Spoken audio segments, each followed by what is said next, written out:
हाँ जी। ओके। एक और बार सबको जय मसीह की एंड गुड मॉर्निंग। आशा करता हूँ आप सब अच्छे हो, सुरक्षित हो। परमेश्वर को लाखों-लाखों धन्यवाद देता हूँ कि परमेश्वर ने हम सबको फिर से इस सुबह के समय में उनके चरणों में आने के लिए और उनके वचन से सीखने के जो मौका दिया है, उसको लेकर मैं परमेश्वर को लाखों-लाखों धन्यवाद देता हूँ। मैं आशा करता हूँ कल हमने जो पढ़ा है वो हमें समझ में आया और मैं आशा करता हूँ जो हमने समझा वो सिर्फ समझ के नहीं छोड़ेंगे परंतु उस वचन के अनुसार अपने जीवन को जीने के लिए हम सब प्रयास करेंगे। तो आज हम जैसे मैंने कल आप लोगों को पढ़ा रहा था मैंने आपको बताया कि आज हम यीशु मसीह का 7 मैं हूँ कथनों को लेकर देखेंगे करके मैंने बताया था। याद है आपको? यीशु मसीह का 7 मैं हूँ कथनों को, जहाँ पर मैंने सिर्फ़ वो कथन क्या है और वो कहाँ पे हम देखते हैं, उन अद आयतों को मैंने आपसे लिखवाया था, है ना? पर आज हम थोड़ा-सा समय निकाल कर थोड़ी-सी और भी गहराई से पढ़ने के प्रयास करेंगे कि वो 7 कथने कौन-सा कौन-सा है और हर एक कथन का क्या मतलब है। तो आज का हेडिंग आप लिख लीजिए यूहन्ना में 7 मैं हूँ कथनों के बारे में। यूहन्ना में 7 मैं हूँ कथनों के बारे में। यदि हम यूहन्ना रचित सुसमाचार पूरा पढ़ेंगे, तो यूहन्ना के पूरे सुसमाचार में ऐसे 7 स्थान हैं, जहाँ यीशु इस बारे में बात करते हैं कि वह है कौन, है ना? प्रत्येक स्थान की शुरुआत यीशु के एक बहुत ही एक तरीके का वहाँ पे एक कहानी से शुरू करता है, ये बोलते हुए शुरू करते हैं कि मैं हूँ। पर हम जब अन्य सुसमाचारों में देखते, अक्सर बहुत सारे रहस्य होते हैं कि यीशु है कौन? जब हम समानांतर सुसमाचारों को पढ़ते, तो वहाँ पर ज़्यादातर समय हमें ये प्रश्न बार-बार हम अपने आप से पूछते हैं कि यीशु है कौन? क्या वह बड़ाई का बेटा है? यूसुफ का पुत्र यीशु नासरत नाम उस छोटे से छोटी शहर से है? क्या वह दाऊद का वंशज है, जो इज़राइल के इतिहास में सबसे प्रसिद्ध राजा है? क्या वह आदम और हव्वा के वंशज है? क्या वह भविष्यवक्ता एलिय्याह है, जो मरे हुओं में से लौटा है? क्या वह सिर्फ एक अच्छा आदमी है? क्या वह एक महान शिक्षक है? क्या वह परमेश्वर का पुत्र है? आदि। यदि हम समानांतर सुसमाचारों को पढ़ेंगे, तो मैं आशा करता हूँ शायद आपने भी कभी ना कभी इस प्रश्न को किए होंगे, है ना? कहीं पे पढ़ के हमारे मन में भी ये प्रश्न आता है, क्या वो यूसुफ का पुत्र यीशु है? क्या वो एक बड़ाई का बेटा है? क्या वो नासरत नाम उस छोटे से छोटी शहर से है? क्या वो दाऊद का वंशज है, जो इज़राइल के इतिहास में सबसे प्रसिद्ध राजा है? क्या वह आदम और हव्वा के वंशज है? क्या वह भविष्यवक्ता एलिय्याह है, जो मरे हुओं में से लौट आया? क्या वह सिर्फ एक अच्छा आदमी है? क्या वह एक महान शिक्षक है? क्या वह परमेश्वर का पुत्र है? जब हम अन्य सुसमाचारों को बाकी समानांतर सुसमाचारों में जब हम पढ़ते, इन प्रश्नों को बार-बार पूछने को हम देख सकते हैं, है ना?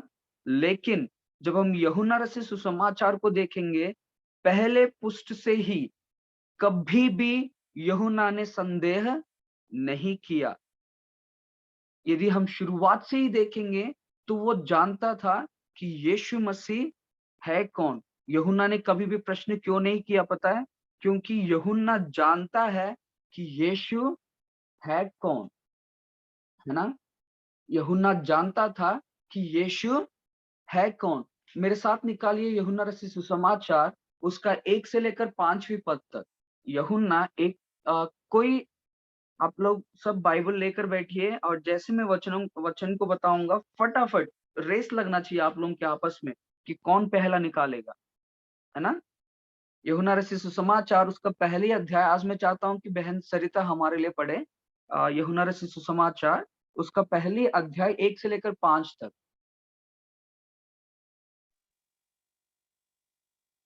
आदि में वचन था और वचन परमेश्वर के साथ था और वचन परमेश्वर था। यही आदि में परमेश्वर के साथ था। सब कुछ उसी के द्वारा उत्पन्न हुआ और जो कुछ उत्पन्न हुआ है उसमें से कोई भी वस्तु उसके बिना उत्पन्न नहीं हुई। उसमें जीवन था और वह जीवन मनुष्यों की ज्योति था। ज्योति अंधकार में चमकती है और अंधकार ने उसे ग्रहण न किया। एक ठीक है, मनुष्य परमेश्वर की ओर से। ठीक है बहन, थैंक यू। पर आप यहाँ पर जरा गौर दीजिए कि हम यहाँ पर क्या पाते हैं। यूहन्ना रचित सुसमाचार यदि एक दरवाजा माना जाए, पहला अध्याय को, जैसे ही उन्होंने दरवाजा खोला, यूहन्ना निश्चित है कि यीशु कौन है। वो जानता था कि यीशु परमेश्वर का जीवित वचन है, वह वचन जिसे परमेश्वर ने तब कहा था जब सब कुछ बनाया जा रहा था, है ना। यदि हम सृष्टि को देखेंगे, जब पहला दिन दूसरा दिन, है ना, और उस कहावत को देखेंगे, क्या आप लोगों को याद है कि बाइबल कैसे शुरू होती है? बाइबल कैसे शुरू होती है? निकालिए उत्पत्ति 1 का 1 और 2।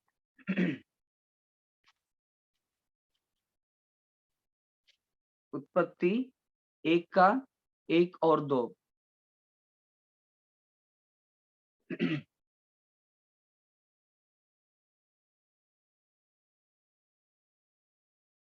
पढ़िए कोई, जल्दी से जल्दी। आदि में परमेश्वर ने आकाश और पृथ्वी की सृष्टि की। पृथ्वी बेडौल और सुनसान पड़ी थी और गहरे जल के ऊपर अंधेरा था तथा परमेश्वर का आत्मा जल के ऊपर मंडराता था। अब उसके बाद क्या आपको याद है पहली बात परमेश्वर ने क्या कही थी? क्या आप सब जानते हो? क्या आपको वह शब्द याद है जो परमेश्वर ने बोला था, जिससे सब कुछ शुरू हुआ? सबसे पहला शब्द परमेश्वर के मुख से क्या निकला होगा? कोई बता सकता है? यूहन्ना रचित, हाँ जी बोलिए, कोई बोल रहे हैं?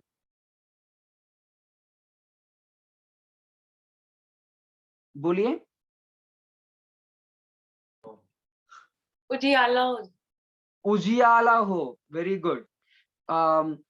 उत्पत्ति 1 का 3 कोई पढ़िए। उत्पत्ति 1 का 3। जब परमेश्वर ने कहा उजाला हो तब उजाला हो गया। बस परमेश्वर के मुख से, यदि बाइबल की शुरुआत में देखेंगे, परमेश्वर के मुख से सबसे पहला शब्द क्या निकला? उजियाला हो। ऐसे ही सब कुछ शुरू होता है और यूहन्ना कहता है कि परमेश्वर ने जो वचन कहा वह मसीहा था। मसीह पहला शब्द था जो परमेश्वर ने बोला था और वह प्रकाश था, है ना।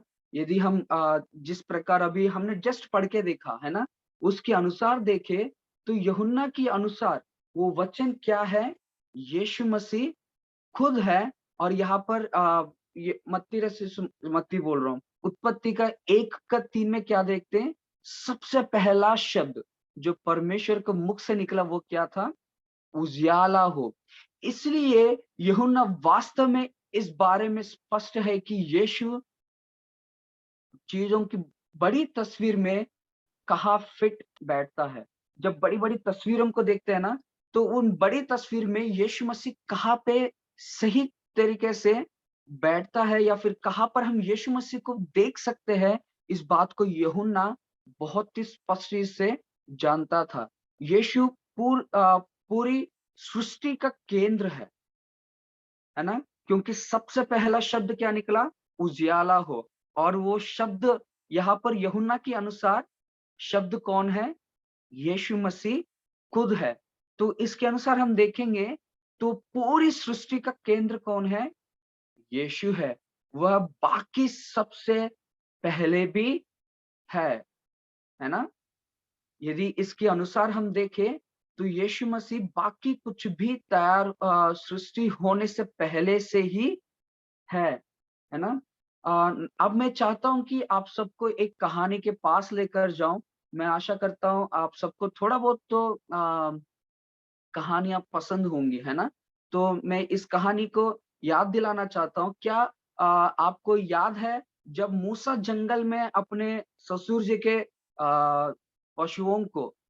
पशुओं की देखभालन कर रहा था और एक दिन उसे कुछ अद्भुत बात देखने के लिए मिलता है ना? याद है आपको? आप में से किसी को याद है क्या होता है वहाँ पे? Yes sir. क्या होता है? सर जब वो मतलब अपने पशु को चरा रहे होते हैं, तो एक हुँ, हुँ। झाड़ी होती है जो उनको जलती हुई दिखती है, पर वो जल नहीं रही होती है। हाँ, वो भस्म नहीं हुई होती है, लेकिन उसको जलते हुए देखता है। तो आप मेरे साथ निकालिए निर्गमन 3 का 5, 6 और 7। निर्गमन 3 का 5, 6 और 7।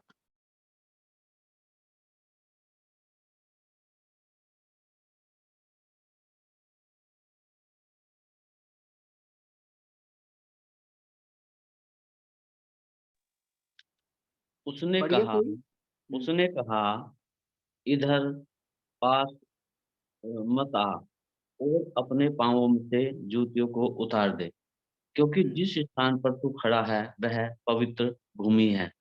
हुँ, फिर उसने कहा, मैं तेरे पिता का परमेश्वर और अब्राहम का परमेश्वर, इसहाक का परमेश्वर और याकूब का परमेश्वर हूँ।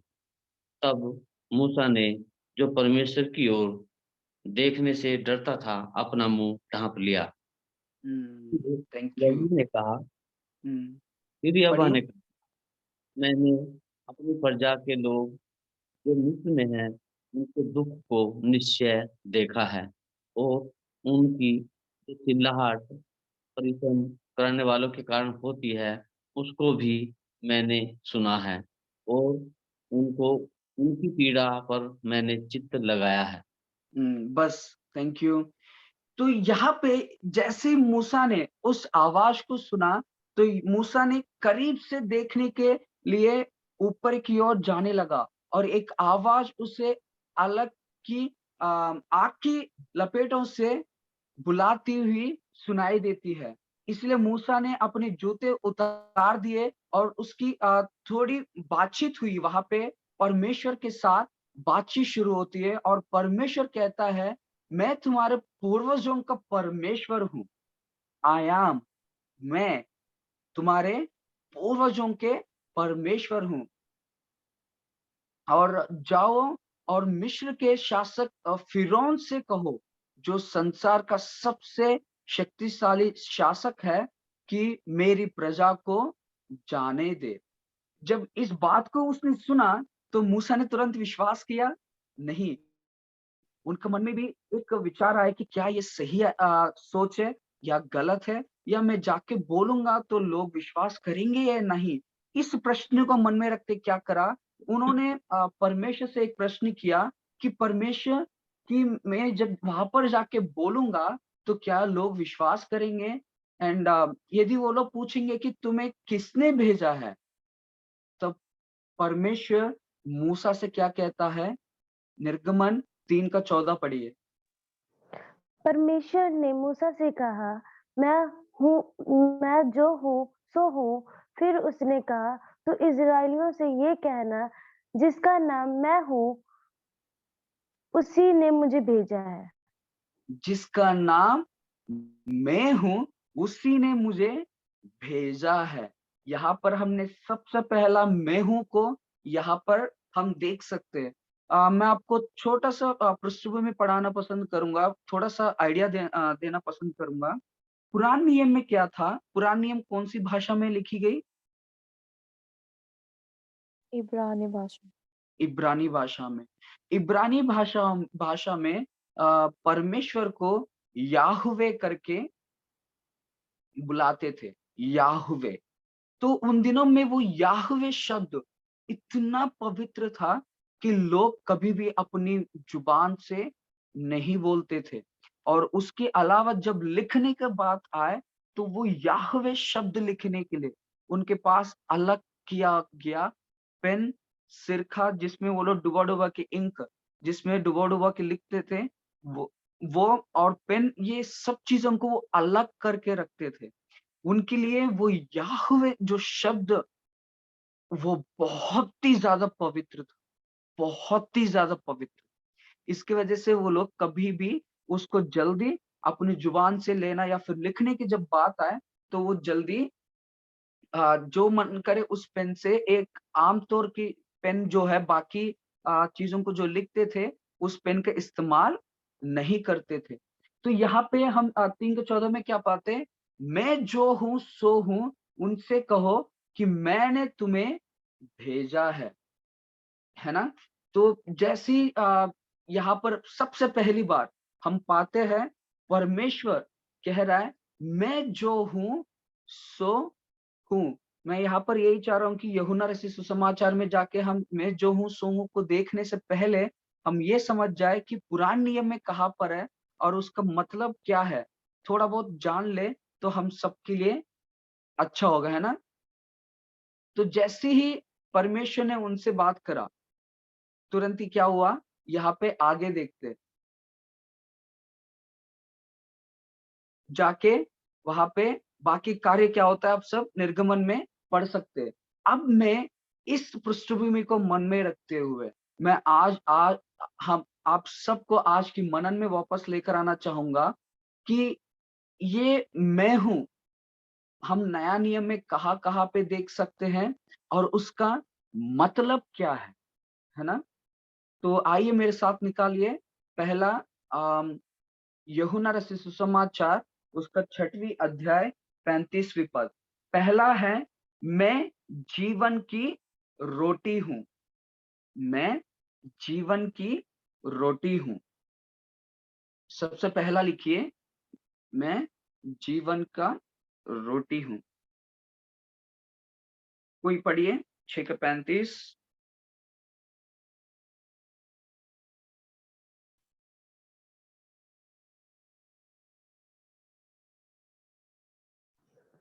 यीशु ने कहा, जीवन की रोटी मैं हूँ, जो मेरे पास आता है वह कभी भूखा ना होगा। आमेन। जीवन का रोटी मैं हूं, जो कोई मेरे पास आएगा वो कभी भी भूखा ना होगा। यहाँ पे अब हम जरा थोड़ा सा पुराने नियम में जाकर देखेंगे कहाँ पे इस जीवन की रोटी के बारे में लिखा गया। यदि हम निर्गमन की किताब 16वीं अध्याय को देखेंगे, निर्गमन 16, वहां पर देखिए जब बंधुआई से छुड़वाने के बाद इजरायली लोग जब यात्रा पर थे तो 16वें अध्याय में क्या होता है, जब उनके पास खाने के लिए कुछ नहीं था तो स्वर्ग से उनके लिए मन्ना बरसाया जाता है ना? यदि आपको जानना है ये कहाँ पे लिखा है तो निर्गमन की किताब 16वीं अध्याय और व्यवस्था विवरण 8 का 3, व्यवस्था विवरण 8 का 3 और भजन संगीता 78 का 23 से लेकर 25 तक।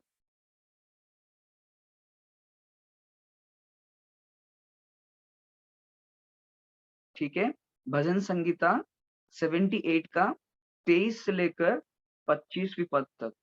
तो यहाँ पर हम देख सकते हैं वहां पर कैसे परमेश्वर ने उनको मन्ना खिलाया था। लेकिन यहाँ पे उसी चीज को हम जब नया नियम में देखते हैं, जहाँ पे परमेश्वर कहता है कि वहां पे जो मन्ना बरसाया गया था वो स्वर्ग से बरसाया हुआ मन्ना था, जो नया नियम में परमेश्वर जो उनके लिए सच्चा मन्ना जो देना चाहता है, वो मन्ना कौन है? यीशु मसीह है ना? क्योंकि हम जब वचन में पढ़ते हैं वहां पर ये पाते हैं कि यीशु मसीह क्या कहता है कि यहाँ का वास्तविकता क्या है? वास्तविकता में मसीह यीशु परमेश्वर है ना? रोटी का माध्यम से भोजन के लिए उनकी शारीरिक भूख को हल करने के लिए नहीं, ज़्यादा महत्वपूर्ण नहीं दिया, वरन यीशु मसीह चाहते हैं कि उनकी शारीरिक ज़रूरत से बढ़कर उनके शाश्वत आवश्यकता को पूरा करने के लिए खुद को जीवन की रोटी के रूप में पेश किया है ना? मैं जीवन का रोटी हूँ, है ना? यहाँ पे पार्थिव रोटी की नहीं, बल्कि स्वर्गीय रोटी के बारे में बात किया जाता है। जब हम वचन में पढ़ते ज्यादातर क्या होता है, हम लोग इन पार्थिव बातों को, इन सांसारिक बातों में ही हम लोग क्या करते हैं, रुक जाते हैं। हमारा सोच वहीं पे घूमता रहता है। लेकिन यहाँ यीशु जीवित रोटी है। जब लोग उसके पास आए तो वो भूखे थे, भोजन के लिए भूखे थे, मार्गदर्शन के लिए भूखे थे, इलाज के लिए भूखे थे, है ना? दुष्टात्मा से ग्रसित होकर भूखे थे, बीमारियों से भूखे थे, इलाज के लिए इंतजार कर रहे थे। और यीशु कहता है, मैं वो जीवित रोटी हूँ जिसको खाने के द्वारा तुम्हें तृप्ति मिलेगी, है ना? जब हम यीशु मसीह का 5000 लोगों को खिलाने को लेकर देखेंगे, है ना?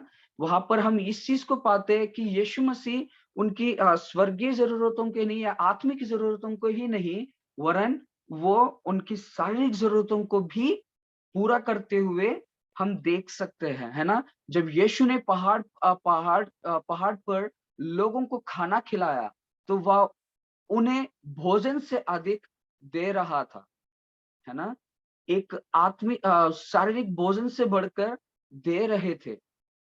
वो उनके दिलों को खिला रहा था, है ना? वहां पर यीशु मसीह सिर्फ भोजन खिला के नहीं छोड़ रहे थे, उसके साथ-साथ परमेश्वर के बारे में, उनके राज के बारे में प्रचार भी कर रहे थे, है ना? मैं आशा करता हूँ आपको समझ में आ रहा है, जब यीशु मसीह यहाँ पर कहता है कि जीवन का रोटी मैं हूँ। जब हम निर्गमन में देखेंगे, वहां पर मैं वही आपको समझाने की कोशिश कर रहा हूँ कि जब परमेश्वर का जन जब परेशानी में थे, जब उनके पास खाने के लिए कुछ ना था, तो परमेश्वर ने क्या करा, उस स्वर्ग से मन्ना को बरसाया, है ना? पर वो मन्ना क्या था? अभी खाओ, जैसे सुबह हम नाश्ता करते हैं तो दोपहर तक क्या होगा, फिर से भूख लगने लगेगा।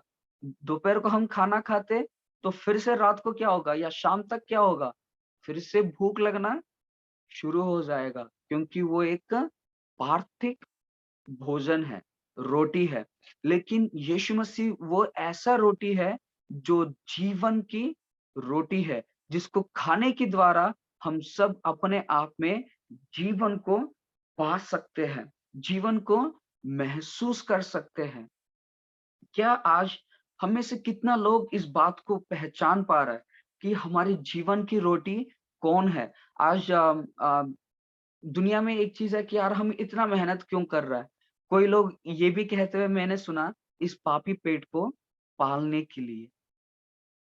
आप में से कोई सुना इस बात को किसी को कहते हुए? मेरे ख्याल से हर किसी के मुंह से इस बात को सुने होंगे, है ना?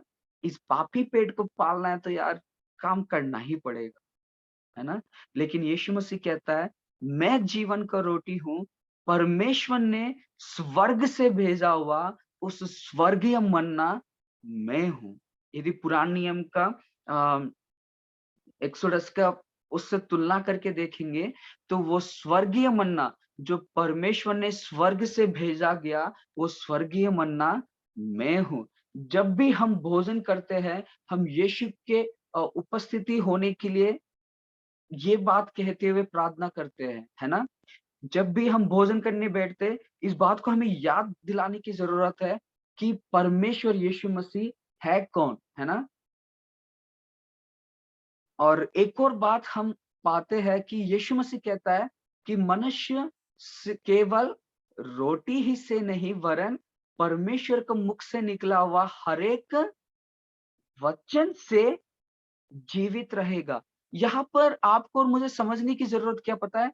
यहाँ पर जब इस बात को यीशु मसीह कहता है, वो अपनी अ, मतलब वो परमेश्वर होने का एक दावा को, परमेश्वर का पुत्र होने का एक दावा को हम देख सकते हैं, है ना? क्यों? क्योंकि अभी जस्ट मैंने समझाया कि शुरुआत में परमेश्वर के मुख से निकला हुआ शब्द यीशु मसीह खुद था, है ना? इस प्रकार जब तुम रोटी ही से नहीं परंतु परमेश्वर के मुख से निकला हुआ हर एक वचन से तुम जीवित रहोगे। वो वचन क्या है? यीशु मसीह खुद है। यदि यीशु मसीह को हम अपने जीवन में लेंगे, तो हम क्या होंगे? अनंत जीवन को पाएँगे। उस जीवन को हम अपने अंदर महसूस करने पाएँगे, है ना? क्या आप लोगों को समझ में आ रहा है? कोई बता यस सकते सर। है ना? हाँ थैंक यू। जी। जी, आ यहाँ रहा है पर सर, यस सर। आ रहा है ओ सर। या सर, ये थैंक यू। निर्गमन का कौन-सा अध्याय का बताया था आपने? हाँ जीवन जी, की रोटी में हम निर्गमन? निर्गमन का 16वीं अध्याय हाँ जी। और व्यवस्था विवरण 8 का 3। हाँ, 16वीं अध्याय का कौन-सा पद है सर? 16वीं अध्याय पूरा पढ़िए, उसमें अच्छा, स्वर्गीय मन्ना के बारे में लिखा हुआ है। ठीक है सर, ठीक है सर। जी, और भजन संगीता का 78 का 23 से 25। ठीक है सर, थैंक यू। वेलकम। तो यहाँ पे जीवन की रोटी कौन है? यीशु मसीह खुद है। तो क्या हम हर दिन ये प्रार्थना कर पाते हैं कि जीवन की रोटी खुदा प्रतिदिन तू हमें खिलाए? रेगिस्तान में रोटी कृपया हमारे भूखे दिलों को खिलाइए पिता, है ना? आज हमारा दिल ज्यादातर किस चीज के लिए भूखा है? इन सांसारिक बातों के लिए। लेकिन परमेश्वर हमें फिर से याद दिलाता है कि जब यीशु मसीह कहता है कि मैं जीवन का रोटी हूँ, तुम मुझ में से खाओ, तुम मुझे, है ना? उस रोटी मुझे बनाओ अपने जीवन में और प्रतिदिन मुझे तुम अपने जीवन में लो, तो मैं क्या करूँगा? तुझे तृप्त करूँगा, है ना? वो बात जानना हमें बहुत ज़रूरी है। मैं इतना समय लेके यदि इस चीज़ को लेके पढ़ाने के लिए जो मन में प्रेरणा आया था, वो यही था कि कई बार हम वचन को पढ़ते तो हैं लेकिन इन बातों को समझ नहीं पाते, है ना? परमेश्वर का मुख से निकला वचन कौन है? यीशु मसीह यीशु मसीह। खुद है ना? तो ये दर्शाता है, यूहन्ना क्या दिखाना चाहता है कि यीशु मसीह सृष्टि के आरंभ से ही परमेश्वर के साथ था। यीशु मसीह मूसा से बढ़कर था क्योंकि यीशु मसीह मूसा के पहले से ही अस्तित्व में था। हालेलुया। हाँ जी। तो जो कोई उस रोटी से खाए वो कभी भी भूखा ना हो। आमीन। अब हम आगे दूसरी मैं हूँ कथन को देखेंगे।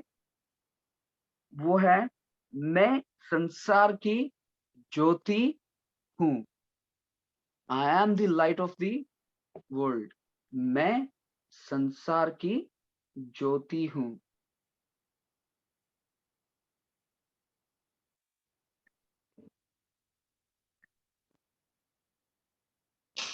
कोई मेरे साथ निकालिए यूहन्ना रचित सुसमाचार उसका 8वीं अध्याय 12वीं पद।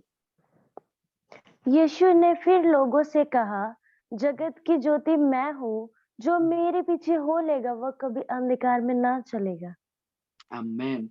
जगत की ज्योति मैं हूँ। प्रकाश वह है जो यीशु के बारे में है। प्रकाश वो है जो यीशु खुद है, उसमें अंधकार कभी भी नहीं है, कतई अंधकार नहीं है। मैं आपको एक छोटा-सा उदाहरण के साथ समझाऊँगा। कोई सभी मेरे साथ निकालिए।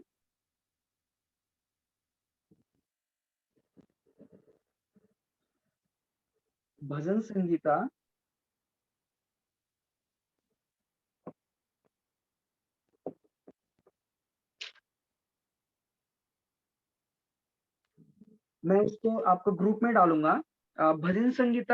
84 या 86 में एक जगह लिखा हुआ है, यहोवा मेरा सूर्य और ढाल है ना? यदि मैं यहाँ पर छोटा-सा उदाहरण देकर फिर आगे बढ़ूँगा। सूर्य, यहाँ पर सूर्य का काम क्या है? उजियाले का काम क्या है? प्रकाश देना। प्रकाश देना। यदि मानकर चलिए 2 या 3 दिन उजियाला ना आए, सूर्य ना आए, तो हमारा क्या हालत होगा? मैं आशा करता हूँ आप सब समझते हैं, है ना? यदि आज हमारे पेड़-पौधे उस सब्जियों को, उन फलों को, उस दाल को उगा पा रहा है ना? यदि हम आज कुछ खा पा रहे हैं, तो उसमें सूरज का उस रोशनी का बहुत बड़ी किरदार है ना? आप सब समझते होंगे, जो बच्चे खास करके पढ़ाई कर रहे हैं, वो सूर्य रोशनी के द्वारा क्या निकलती है, जिसके द्वारा पौधों में जो कार्य होता है, उन चीज़ों को लेके आप समझते होंगे। इसका मतलब जीवन का शुरुआत कहाँ से हो रहा है? एक उजियाले से। आप मानकर चलिए, अभी मैं एक कमरे में बैठा हूँ, इस कमरे का लाइट बंद कर दूँ और मैं प्रयास करूँ इस कमरे में चलने के लिए, तो क्या होगा? मुझे कुछ दिखाई देगा? नहीं मैं सर। इधर-उधर ठोकर खाऊँगा, कभी पैर में चोट लगेगी तो कभी सर फूटेगा, है ना? लेकिन उसी जगह पे मैं यदि लाइट को ऑन कर दूँ, तो क्या होगा? इस कमरे में जो भी रखा हुआ है, वो सब क्या होगा मेरे सामने दिखना शुरू होगा। मैं यहाँ पर एक आत्मिक बात को आपको सिखाना चाहता हूँ। उजियाले की एक अ, महत्वपूर्ण क्या है? उजियाला वो है जिसके द्वारा जीवन की शुरुआत होती है। यदि हम सृष्टि को लेकर देखेंगे, सबसे पहला शब्द परमेश्वर ने क्या कहा? उजियाला हो। बाकी सब कुछ बनाने से पहले परमेश्वर ने क्या किया? सबसे पहले उजियाले को बनाया। यदि आज आप भी आपके जीवन में कुछ अच्छा या कुछ नया होते हुए देखना चाह रहे हो, तो आपके जीवन में प्रभु यीशु मसीह का उस उजियाले की ज़रूरत है। उनसे कहिए कि खुदा उस रोशनी को, उस उजियाले को मेरे जीवन में चमका, मेरे अंदर जला ताकि मैं समझ सकूँ कि मेरे अंदर की कमी घटी क्या है। जब तक हम परमेश्वर को अपने अंदर नहीं बुलाएँगे, तब तक हम नहीं समझ पाएँगे कि हमारे अंदर का कमी घटी क्या है। जैसे मैंने बताया एक उदाहरण देकर, इस कमरे का लाइट को मैं बुझा दूँ, तो मुझे समझ नहीं आएगी कि इस कमरे में कहाँ पे क्या रखा हुआ है, मैं नहीं देख सकता, है ना? यदि मान के चलिए आप में से कोई एक जन मेरे घर पे पहली बार आया और मेरे घर का लाइट ऑफ है, तो आपको समझ में आएगा कहाँ पे क्या रखा हुआ है? क्या होगा? कभी इधर ठोकर खाएँगे तो कभी उधर ठोकर खाएँगे। लेकिन जैसे आपने गेट पे खटखटाया, मैं दरवाज़ा खोलने से पहले उस ल लाइट को चालू करा, है ना? और उसके बाद दरवाज़ा खोल के आपको अंदर आने के लिए कहूँगा, तो क्या होगा? आपको सब कुछ दिखना शुरू होगा। कहाँ पे क्या रखा हुआ है? अच्छा यहाँ पे टेबल है, अच्छा यहाँ पे कुर्सी है, चलो मुझे यहाँ पर बैठना है ना? सब चीज़ें क्या होंगी? आपके सामने दिखना शुरू होंगी। उसी प्रकार जिस समय हम यीशु मसीह को अपने जीवन में, उस उजियाले को हम अपने जीवन में बुला लेते हैं, यूहन्ना रचित सुसमाचार के अनुसार वो उजियाला कौन है? वो रोशनी कौन है? वो ज्योति कौन है? यीशु मसीह कहता है, मैं इस संसार की, जगत की ज्योति हूँ। यदि आज उस ज्योति को हम अपने अंदर बुलाएँगे, तो क्या होगा? जो अंधियारे में छुपे हुए बातें हैं, वो हमें दिखना शुरू होगा। आज यदि हम चाहेंगे कि अपने जीवन को बदल लें, अपने जीवन में कुछ चेंजेस लेकर आए, बदलावट लेकर आए, जब तक हमें पता ही ना चले कि हमारे अंदर क्या कमी घटी है, तो हम क्या बदलावट को अपने अंदर लेकर आ पाएँगे। है ना? लेकिन जिस समय हम उस उजियाले को अपने जीवन में बुला लेंगे, तो क्या होगा? हमें दिखना शुरू होगा कि हमारे अंदर का कमी घटी। और हम देखते हैं कि इस ज्योति के बारे में, उस रोशनी, उस उजियाले के बारे में हम पुराने नियम में कहाँ पे पाते हैं? मेरे साथ निकालिए निर्गमन की किताब 13वीं अध्याय, उसका 17 से लेके 22 तक है। लेकिन कोई मेरे लिए पढ़िए निर्गमन की किताब 13, 17 से 22।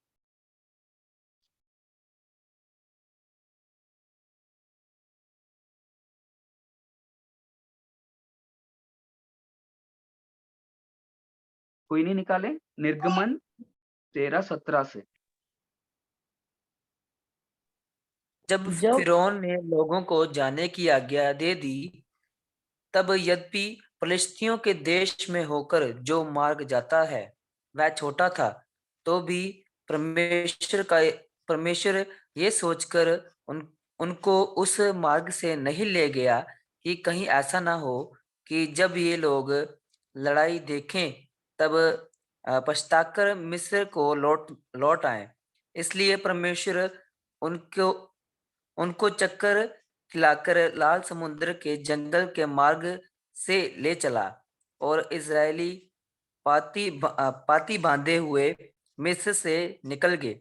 और मूसा यूसुफ की हड्डियों को साथ लेता गया, क्योंकि यूसुफ ने इजरायलियों से ये कह के परमेश्वर परमेश्वर निश्चय तुम्हारी सुधि लेगा, अब उनको 22 इस पढ़िए। रीति की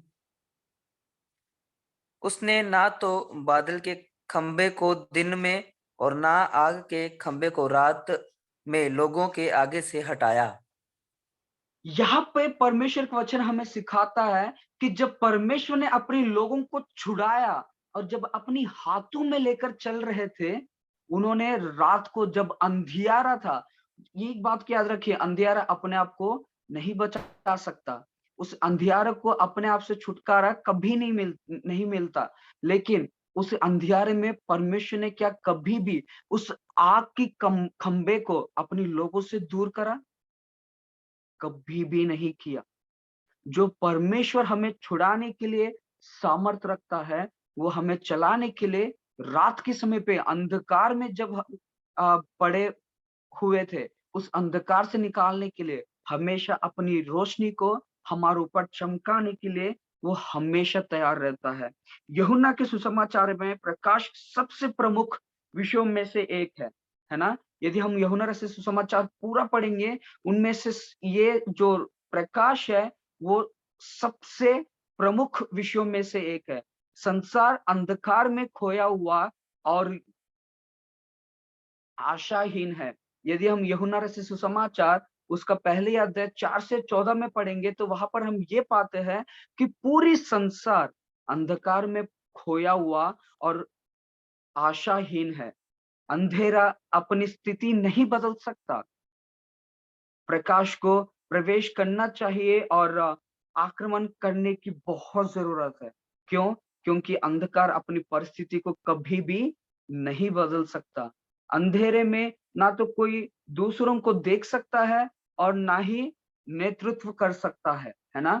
जब मूसा ने अपने लोगों को छुड़ाया था और उनका नेतृत्व कर रहा था, यदि परमेश्वर का उस आग की खंबा उनके साथ-साथ नहीं चलता, तो क्या मूसा नेतृत्व कर पाता? क्या अपनी लोगों को आगे बढ़ा पाता? आज आप में से कई लोग अगुवे बनने जा रहे हो ना, इस बात को मन में रखिए। क्या लोगों का अगुवाई करना चाह रहे हो? कलीसिया में नेतृत्व करना चाह रहे हो? या ऑलरेडी आप उस काम को शुरू कर चुके हो?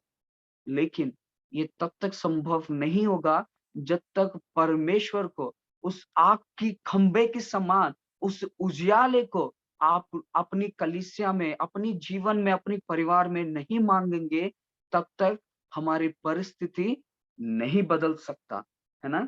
यहाँ पे इस चीज को याद रखने का बहुत जरूरी है। इसलिए हमारा मार्गदर्शन करने और आगे बढ़ने के लिए प्रकाश का आवश्यकता है ना? बहुत ही ज़्यादा ज़रूरी है। यूहन्ना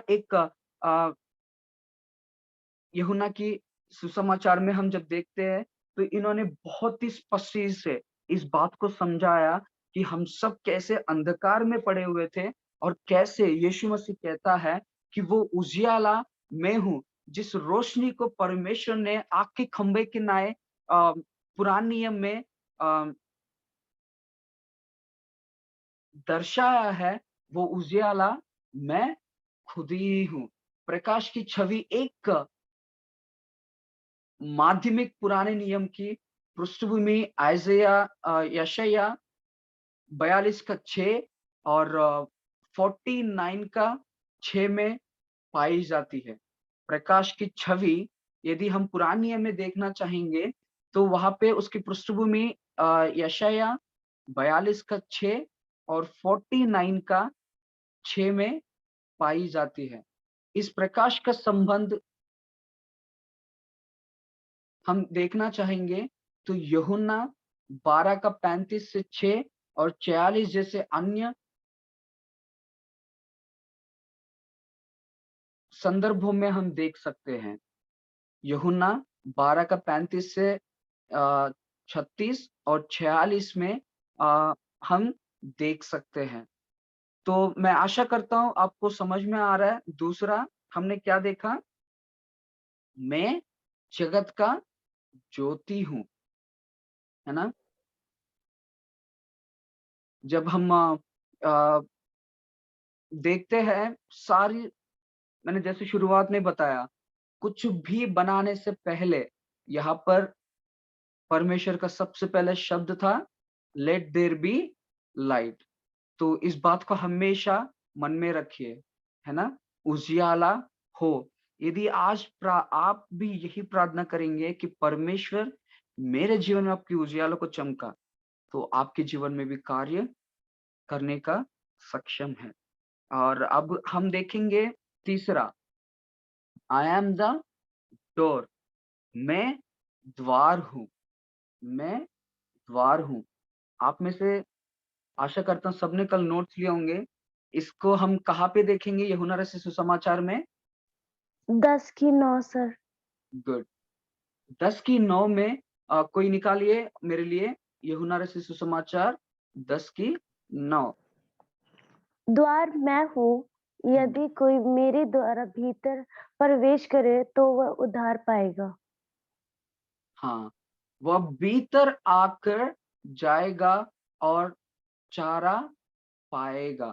पूरी बाइबल में हम यह चुनने के लिए बुलाया गया है कि हम किस रास्ते पर जा रहे हैं। पूरी बाइबल में हम देखेंगे, हमें ये समझने की जरूरत है कि हमें आखिर में बाइबल किस रास्ते पर चलने के लिए हमसे कह रहा है। इसमें आगे बढ़ने से पहले हम ये देखेंगे कि पुराने नियम में इस चीज को हम कहाँ पे पा सकते हैं। पुराने नियम मेरे साथ निकालिए, भजन संगीता 118 का 20। भजन संगीता 118 का 20। कोई पढ़िए फटाफट।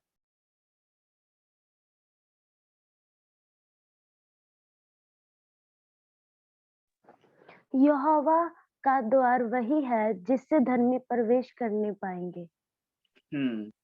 और इसी चीज को हम यहेजकेल 34 और यिर्मयाह 23 में भी हम देख सकते हैं।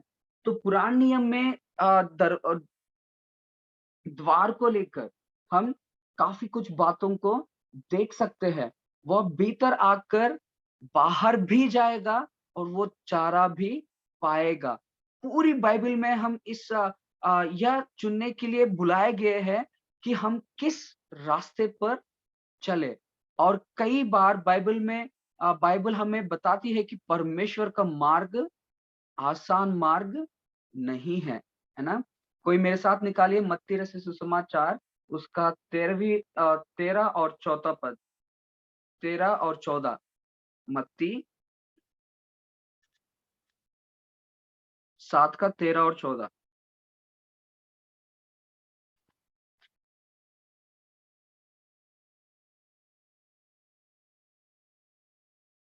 कोई पढ़िए। सकेत फाटक से प्रवेश करो, क्योंकि चौड़ा है वह फाटक और सरल है वह मार्ग जो विनाश को पहुंचाता है, और बहुत से हैं जो उससे प्रवेश करते हैं। क्योंकि सकेत है वह फाटक और कठिन है वह मार्ग जो जीवन को पहुंचाता है, और थोड़े हैं जो उससे पाते हैं। आमेन। है ना? यहाँ पे बहुत ही स्पष्ट से लिखा हुआ है कि यीशु ही स्वयं वो द्वार है जिसके द्वारा हम स्वर्ग राज में प्रवेश करेंगे। ईसाई होना हमारे लिए कठिन लग सकता है, लेकिन हमारे लिए यह एकमात्र तरीका है ताकि हम स्वर्ग में प्रवेश कर सके। ये एक सड़क पर गाड़ी चलाने के जैसा है। आपको पता होना चाहिए कि कहाँ जाना है और आपको पता होना चाहिए कि किस निकास, है ना? किस जगह पर आपको निकास को एग्जिट कहते हैं ना? कहाँ पे आपको निकास लेना है। आप गलत लेंगे तो कौन जानता है आप और मैं कहाँ पे समाप्त होंगे। आप सही लेते हैं और आप उस स्थान पर पहुंच जाएंगे जहां आपको जाने की आवश्यकता है ना? जब हम यात्रा करते हैं अपनी गाड़ियों में, यदि हमें पता ही नहीं है कि हमें जाना कहाँ है, तो आखिरी में हम कहाँ पर जाके रुकेंगे, क्या हम जानते हैं? कोई नहीं जानता। लेकिन हमारे मन में यदि एक सोच है कि मुझे इस जगह पे जाना है ना? और उस जगह को मन में रखते हुए अपनी यात्रा को शुरू करेंगे, तो क्या होगा? हमारा अंत भी सही से अंत होगा। यीशु स्वयं वो सही तरीका है, उन अन्य तरीकों में से कुछ बहुत अच्छे लग सकता है ना? लेकिन अगर हमें उन्हें लेते हैं तो हमें वह नहीं मिलेगा जहाँ हमें जाने की आवश्यकता है। कई बार होता क्या है कि हमें बड़े-बड़े रोड्स देख के वो छोटी-छोटी गलियाँ जो होती है, उनके अंदर हमें गाड़ी लेकर जाने की इच्छा नहीं होती। लेकिन कई बार होता क्या है, वही सबसे ज़्यादा शॉर्टकट रास्ता बन सकता है ना? पर शॉर्टकट इन द सेंस देखने के लिए बहुत पतला सा रोड है ना? लेकिन वो है जो हमें उस जगह में लेकर जाएगा जहाँ पे हमें जाने की ज़रूरत है। तो यहाँ पर यीशु मसीह क्या कहता है? वो द्वार मैं हूँ जिसके द्वारा तुम स्वर्ग राज में प्रवेश कर पाओगे, है ना? तो मैं आशा करता हूँ आप सब इस बात को याद रखेंगे कि यूहन्ना रचित सुसमाचार में 10 का 18 में यीशु मैं हूँ में से 2 बातें एक साथ करता है। यदि हम यूहन्ना का 10 का 1 से 18 तक लेंगे, तो हम वहाँ पे द्वार और चरवाहा दोनों बातों को देख सकते हैं, है ना? द्वार और चरवाहा दोनों बातों को देख सकते हैं। वह दावा करता है कि वह दोनों द्वार है जिसके माध्यम से भेड़ें प्रवेश करती है, और साथ ही वह चरवाहा भी है जो भेड़ों को जानता है और उनके लिए अपना जीवन देता है। मैं यहाँ पे थोड़ा-सा द्वार को और अच्छा चरवाहा को साथ में लेकर समझाने का प्रयास कर रहा हूँ। यूहन्ना रचित सुसमाचार उसका 10 का 1 से 18 तक जब पढ़ेंगे, जहाँ पे हम द्वार को और अच्छा चरवाहा को, दोनों को हम क्या कर सकते हैं? एक ही साथ देख सकते हैं। द्वार के रूपक में पुराने नियम की समुद्र पृष्ठभूमि नहीं है। बहुत ही ज़्यादा हम पुराने नियम में नहीं देख पाते कि द्वार के बारे में कहाँ पे लिखा है। जैसे कि चरवाहा कल्पना में होता है, चरवाहा के बारे में भी एक काल्पनिक रूप से हम पुराने नियम में देख सकते हैं। तो जब द्वार को लेके या फिर चरवाहा को लेके हम देखने का प्रयास करेंगे, डायरेक्टली कहीं पे भी ये नहीं लिखा है, ठीक है? पर जब हम भजन संहिता 118 का 20 में देखेंगे, वहाँ पे द्वार के बारे में हम देख सकते हैं। लेकिन यीशु ही एकमात्र द्वार है या फिर रास्ता है, जो एक व्यक्ति परमेश्वर के लोगों में प्रवेश करने के लिए सक्षम है। है ना। यदि हम परमेश्वर को, यीशु मसीह की ओर देखते हुए हम आगे बढ़े, तो वो एकमात्र रास्ता है जो हमें परमेश्वर के पास लेकर जाने का सक्षम है।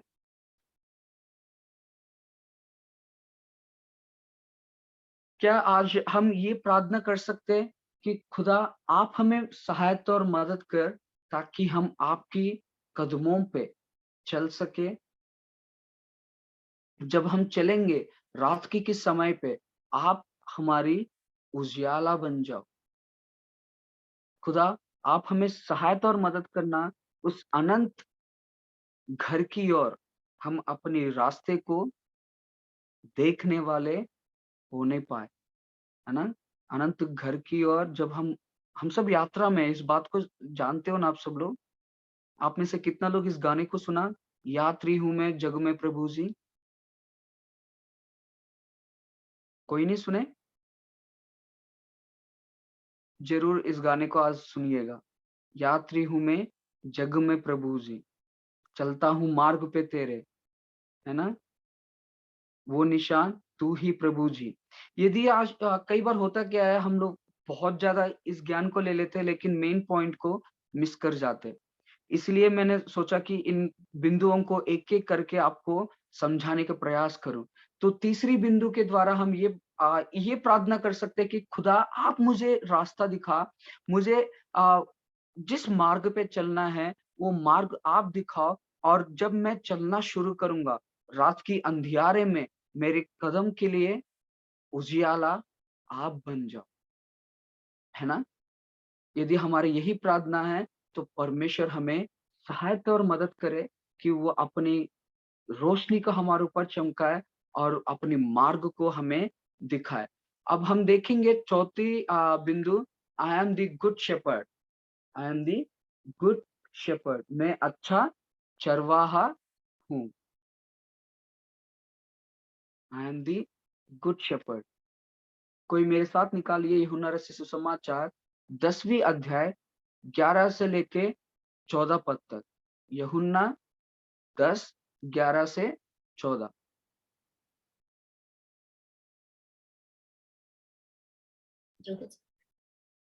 जी पढ़िए कोई। अच्छा चरवाहा मैं हूँ। अच्छा हम्म, चरवाहा भेड़ों के लिए अपना प्राण देता है।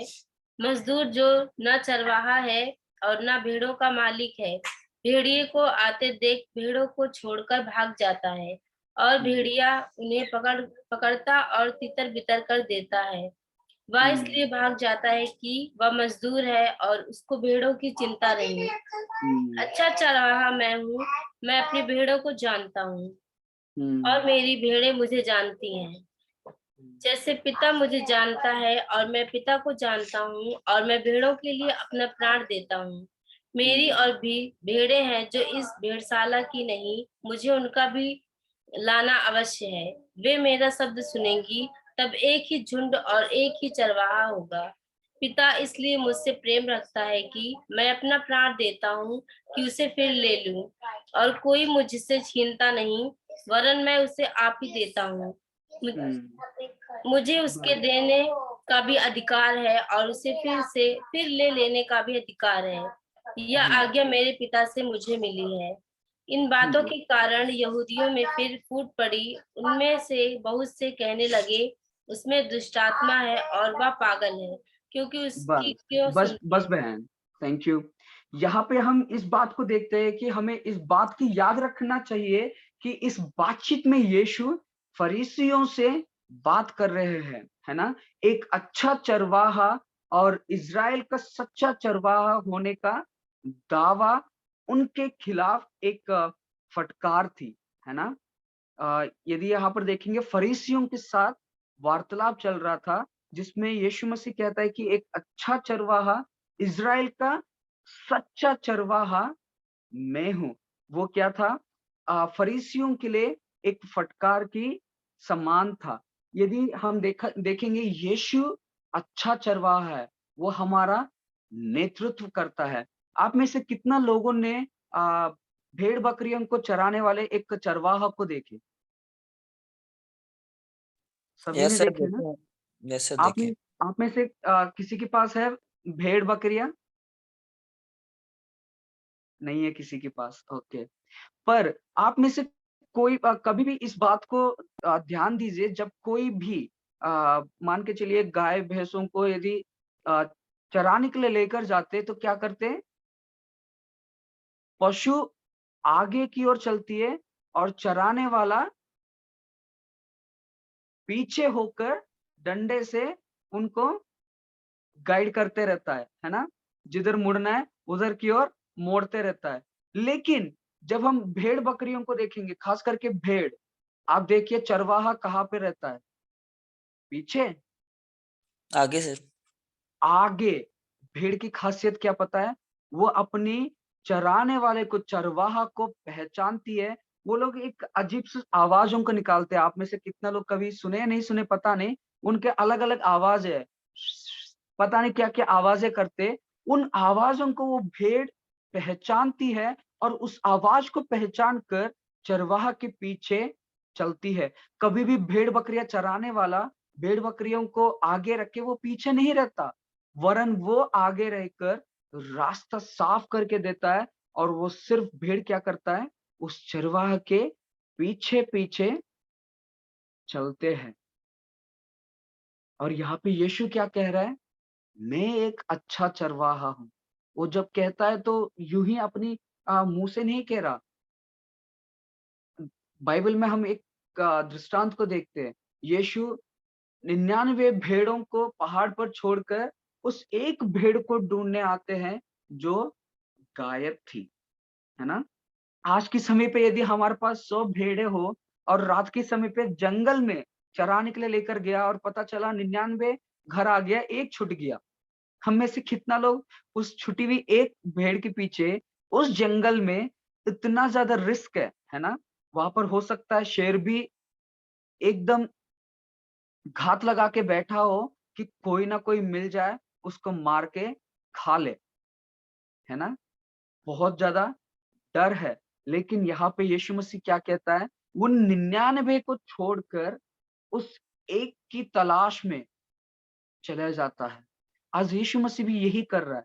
जो परमेश्वर के राज में जुड़े हैं, उनके लिए नहीं, जो आज तक परमेश्वर को नहीं जान पाया, उनके पीछे वो, उनकी तलाश में वो जा रहा है। वो हमें खिलाता है। जब हम खो जाते हैं, तो वो हमारी तलाश में आता है। 100 भेड़ियों को लेकर गया था ताकि उनको चरा सके, लेकिन उसमें से जब एक भेड़ खो गई, तो ये नहीं कहा यार 99 तो मेरे पास है, यदि मैं होता शायद मैं ये करता, यार मेरे पास 99 तो है ही, एक के पीछे जाके कौन अपना जान खो बैठेगा, रहने दो, छोड़ देते। लेकिन यीशु मसीह क्या किया? 99 को अंदर लेकर आया, एक-एक करके गिनती करते हुए उस दरवाजे से अंदर भेजना शुरू किया। दरवाजा समझने की कोशिश करिए, और जब उनको अंदर भेज रहा था, उस अंधियारे में वो उजियाला को उन्होंने जला के रखा। आग की खंभा, है ना? उस उजियाला को जला के रखा और उस दरवाजे से एक-एक को अंदर भेजते हुए गिनती करना शुरू किया। 1, 2, 10, 20, 30, 40, 50, 60, 70, 80, 90, 99। अरे यार! एक भेड़ छूट गई है, कहाँ रह गया? चलो ढूँढते, निकल पड़े, है ना? निकल पड़े। क्यों? क्योंकि उनको परवाह है वो एक भेड़ के बारे में। वो हमारी रक्षा करता है। वह हमारे लिए अपनी जान भी दे देता है ना? कोई और ऐसा नहीं करेगा। दुनिया में बहुत सारे नकली चरवाहे हैं, है ना? यदि हम दुनिया में देखेंगे, काफ़ी सारे नकली चरवाहे हैं। वो ठीक नहीं देखते, वे ठीक नहीं समझ पाते, पर उनको लगता है कि वे ठीक देख रहे हैं। वे उनको ठीक लगता है, लेकिन अंदर वे हिंसक भेड़ियों के समान हैं। वे चोर है जो केवल नंबर 1 की तलाश में है। मैं थोड़ा-सा भाषा उस तरीके की इस्तेमाल कर रहा हूँ, मैं आशा करता हूँ आपको समझ में आ रहा है ना? कई ऐसे चरवाहे हैं जो बहुत बड़े चोर हैं। उनको लगता है वो जो भी देख रहे हैं, ठीक देख रहे हैं। वो जो भी कर रहे हैं, वो ठीक कर रहे हैं। लेकिन